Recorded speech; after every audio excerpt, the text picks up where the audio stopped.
이 사람들은 왜 멈추지를 못할까요? 이미 충분히 했는데도 더 하려고 합니다. 몸이 망가져도 계속 움직이고 쉬고 있으면 오히려 불안해집니다. 가만히 있으면 죄책감이 올라오고 아무 일도 없는데도 뭔가 해야 할 것 같은 압박이 밀려옵니다. 많은 사람들은 이것을 성실함, 책임감, 근면함이라고 부릅니다. 물론 틀린 말은 아닙니다. 하지만 거기서 멈추면 절반밖에 못 본 겁니다. 이것은 단순한 미덕이 아니라 몸과 뇌에 깊게 각인된 구조입니다. 바로 1950, 60년대생 한강의 기적을 떠받쳤던 세대가 가진 가장 무서운 능력입니다. 멈출 수 없다는 것. 더 정확히 말하면 멈추지 않도록 만들어진 상태라는 것입니다. 이건 의지보다 먼저 몸이 반응하는 자동 반응에 가깝습니다. 그래서 질문을 바꿔야 합니다. 왜 저 세대는 그렇게까지 열심히 살았는가가 아니라 왜 멈출 수 없는 구조로 만들어졌는가를 봐야 합니다. 본격적인 이야기를 시작하기 전에 잠시 시간을 내어 구독과 좋아요를 눌러주시면 감사하겠습니다. 한 번의 클릭이 더 좋은 영상을 만드는데 큰 힘이 됩니다. 아침부터 집 밖으로 나가던 시절이 있었습니다. 누가 깨우지 않아도 눈이 떠졌고 밥을 대충 먹고 나가면 그날은 끝이 보이지 않았습니다. 구슬치기, 비석치기, 숨바꼭질, 술래잡기, 말뚝박기. 해가 질 때까지, 아니 해가 져도 아쉬워서 계속 뛰어다니던 기억. 지금 기준으로 보면 관리도 없고 보호도 없고 어쩌면 방치에 가까운 환경이었습니다. 그런데 그 시절을 지나온 사람들은 하나같이 이렇게 말합니다. 우리 때는 아무것도 없었어. 많은 사람들은 이 말을 그냥 가난했던 추억 정도로 받아들입니다. 하지만 사실 이 문장은 그 세대의 삶 전체를 설명하는 결정적인 단서입니다. 그들은 단지 아무것도 없이 자란 것이 아니라 아무것도 없는 환경 속에서 스스로를 만들어야 했던 세대였습니다. 누가 재미를 준비해주지도 않았고 누가 감정을 세심하게 돌봐주지도 않았습니다. 허전하면 스스로 놀거리를 찾아야 했고 지면 다시 붙어야 했고 아프면 참고 뛰어야 했습니다. 그 시절의 하루는 무질서해 보였지만 사실은 뇌를 아주 강하게 훈련시키는 환경이기도 했습니다. 우리는 흔히 그들을 보며 말합니다. 저 사람들은 원래 강하다. 정신력이 다르다. 의지가 남다르다. 하지만 이 해석은 절반만 맞고 절반은 틀립니다. 인간의 멘탈은 타고난 재능이 아닙니다. 반복된 환경이 신경계를 훈련시키고 그 훈련이 오랜 시간 쌓이면서 성격처럼 보이는 패턴을 만들어냅니다. 특히 어린 시절의 환경은 뇌의 기본 운영체제를 바꿉니다.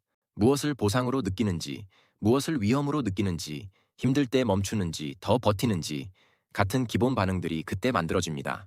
다시 말해 그들의 강함은 하늘에서 떨어진 것이 아니라 시대가 만든 결과물입니다. 그 시절에는 지금처럼 즉각적인 보상이 거의 없었습니다. 버튼 하나로 재미를 얻을 수도 없었고 화면 하나 넘긴다고 새로운 자극이 쏟아지지도 않았습니다. 지루함은 기본 상태였고 재미는 만들어야 했습니다. 이 차이는 단순한 생활 환경의 차이가 아닙니다. 뇌의 보상 체계를 완전히 다른 방식으로 설계한 핵심입니다. 반대로 현대인의 뇌는 자극에 맞춰져 있습니다. 스마트폰, 영상, 알림, 짧은 콘텐츠. 몇 초만 지나도 새로운 것이 나타나고 우리는 조금만 지루해도 버티지 못합니다. 금방 다른 자극을 찾고 그게 없으면 집중력이 무너집니다. 자극이 없는 순간을 휴식이 아니라 공백으로 느끼게 된 것입니다. 그런데 그 시절의 아이들은 전혀 다른 방식으로 자랐습니다. 아무것도 없는 상태에서 놀이를 만들어야 했고 재미를 유지하려면 몸을 움직이고 머리를 쓰고 서로 부딪히며 상황을 계속 끌고 가야 했습니다. 구슬치기 하나도 규칙을 만들고 비석치기 하나도 긴장감을 만들어야 했습니다. 이 과정에서 뇌는 아주 중요한 사실을 배웁니다. 보상은 기다려야 얻어진다. 그리고 더 정확히 말하면 기다리는 동안에도 스스로 움직여야 한다는 사실을 배웁니다. 이건 단순히 참을성이 좋아졌다는 말이 아닙니다. 자극이 없어도 행동을 지속할 수 있는 힘이 만들어진 것입니다. 누가 재미를 넣어줘야 움직이는 것이 아니라 움직이면서 재미를 만들어내는 구조가 몸에 잡힌 것입니다. 이것이 그 세대의 첫 번째 무서운 능력입니다. 외부 자극이 부족해도 스스로 움직일 수 있는 힘입니다. 중요한 것은 이것이 누군가의 훈계로 만들어진 게 아니라는 점입니다. 끈기 있게 살아라 같은 교육으로 생겨난 것도 아닙니다. 환경이 그렇게 작동했기 때문에 그들은 자연스럽게 그렇게 될 수밖에 없었습니다. 다시 말해 강해지기로 결심해서 강해진 것이 아니라 강해질 수밖에 없는 구조 속에 놓여 있었던 것입니다. 그래서 그들은 쉽게 포기하지 않았고 쉽게 지루해하지 않았고 쉽게 멈추지 않았습니다. 문제는 바로 여기서 시작됩니다. 그 힘이 분명 장점이긴 했지만 장점으로만 끝나지 않았다는 사실입니다. 잘 버티는 힘은 때로는 너무 오래 버티게 만들고 쉽게 멈추지 않는 힘은 멈춰야 할 때도 멈추지 못하게 만듭니다. 그 세대를 떠올려 보면 공통점이 하나 있습니다. 너무 열심히 한다는 것입니다.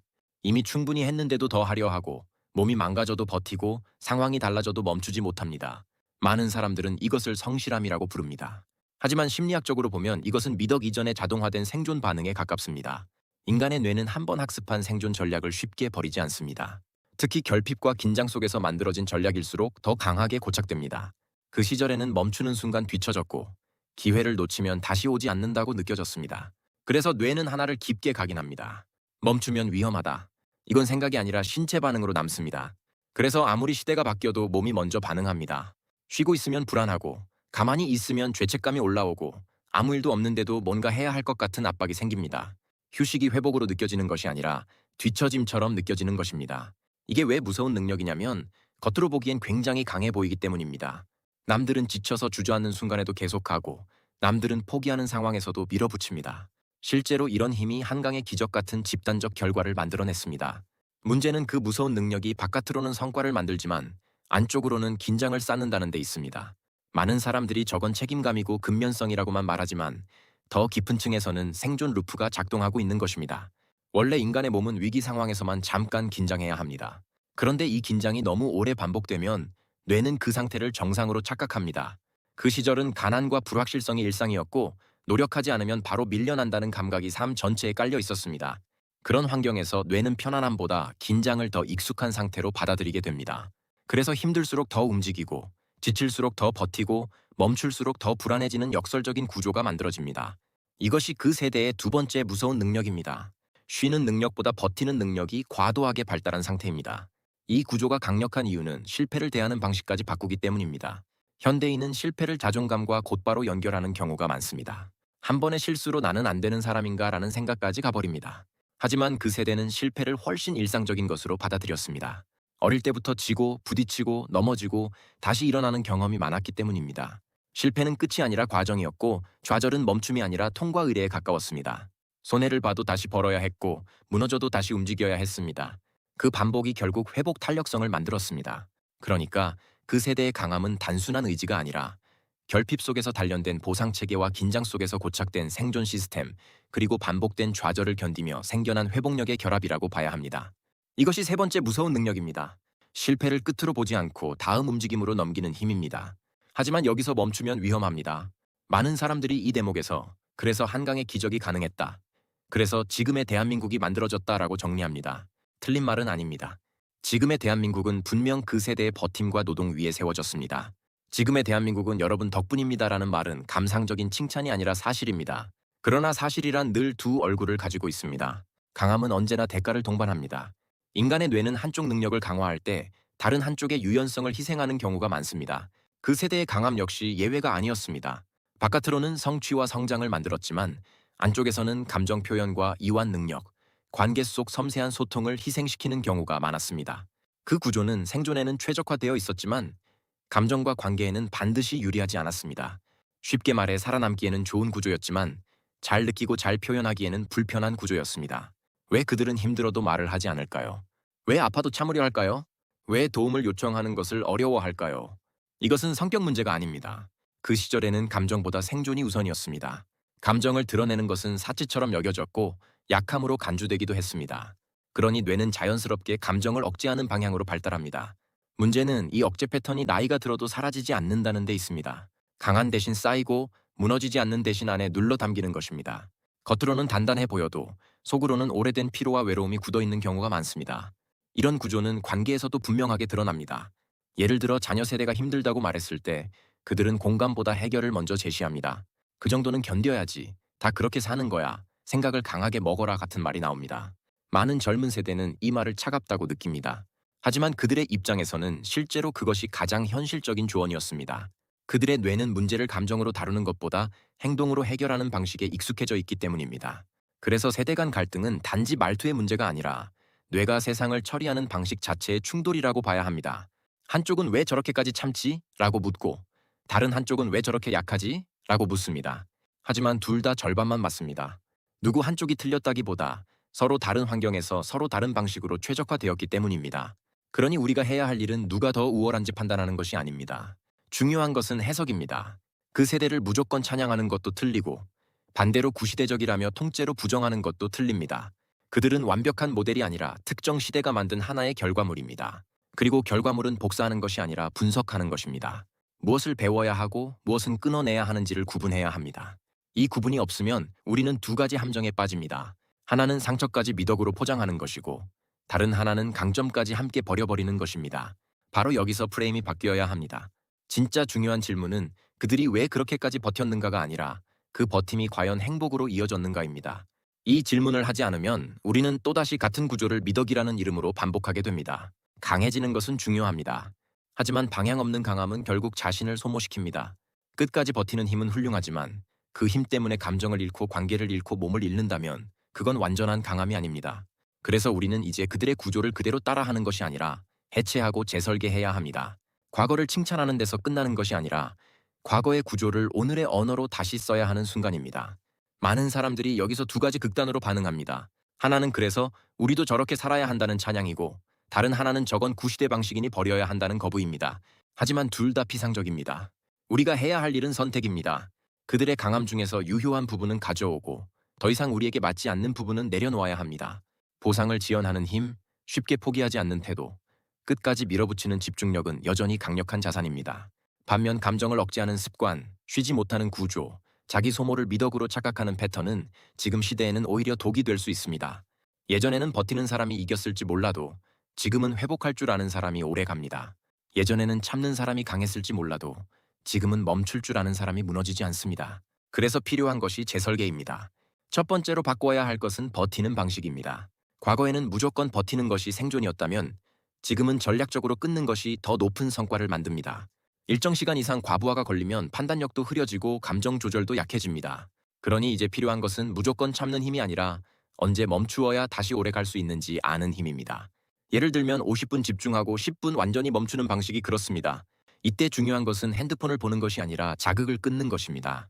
눈을 감고 호흡을 정리하거나 잠깐 걸으며 아무 입력도 받지 않는 시간을 만드는 것입니다. 이것은 게으름이 아니라 성능을 유지하는 기술입니다. 두 번째는 감정 처리 방식입니다. 감정은 억제한다고 사라지지 않습니다. 억제된 감정은 몸의 긴장, 짜증, 무기력, 관계 갈등의 형태로 돌아옵니다. 그래서 지금 필요한 것은 참는 기술이 아니라 알아차리는 기술입니다.